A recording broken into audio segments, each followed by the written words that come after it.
Power ടീമും kitchen ടീമും തമ്മിൽ പൊരിഞ്ഞടി.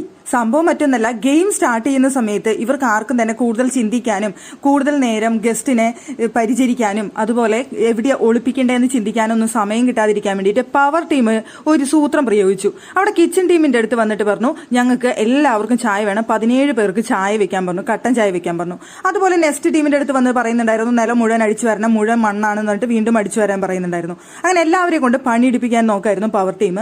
പക്ഷേ അവിടെ ചായ വെച്ചിട്ട് ഒരാൾക്ക് പോലും കുടിക്കാനായിട്ട് നേരം കിട്ടുന്നില്ല. ഗെയിം ആയതുകൊണ്ട് തന്നെ എല്ലാവരും ടെൻഷനിലാണ്. ചായ കുടിച്ച് ഫ്രീ ആയിട്ട് നിൽക്കാനായിട്ട് ആർക്കും നേരമില്ലാത്തതുകൊണ്ട് ചായ കുടിക്കുന്നില്ല.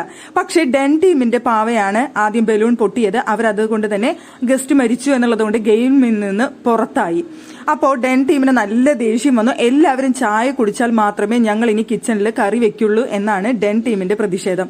ഞങ്ങൾക്ക് പാത്രമില്ല, കറി വെക്കാനായിട്ട് പാത്രമില്ല, ചായ കുടിച്ചാൽ അതിൽ ഞങ്ങൾ കറി വെച്ച് തരുമെന്നായി. എന്നാൽ പവർ ടീം പറഞ്ഞു, പവർ ടീം എന്ത് പറഞ്ഞാലും നിങ്ങൾ അനുസരിച്ചേ പറ്റൂ, നിങ്ങൾ എങ്ങനെ വേണമെന്നുണ്ടെങ്കിലും കുക്ക് ചെയ്തേ പറ്റുള്ളൂ എന്ന് അവരുടെ വക. പക്ഷെ ജാസ്മിൻ വിട്ടുകൊടുത്തില്ല. ഞങ്ങൾക്ക് ഈ പാത്രം ഒഴിഞ്ഞു കിട്ടാതെ ഞങ്ങൾ മുട്ടക്കറി വെക്കില്ല, ഞങ്ങൾക്ക് വേറെ പാത്രമില്ല, ചായ വേണമെങ്കിൽ കുടിച്ചോ എന്നായി. ഇതും പറഞ്ഞുകൊണ്ട് എന്തായാലും പവർ ടീമും ഡെൻ ടീമും കിച്ചൺ ടീമും തമ്മിൽ പൊരിഞ്ഞടിയായിരുന്നു.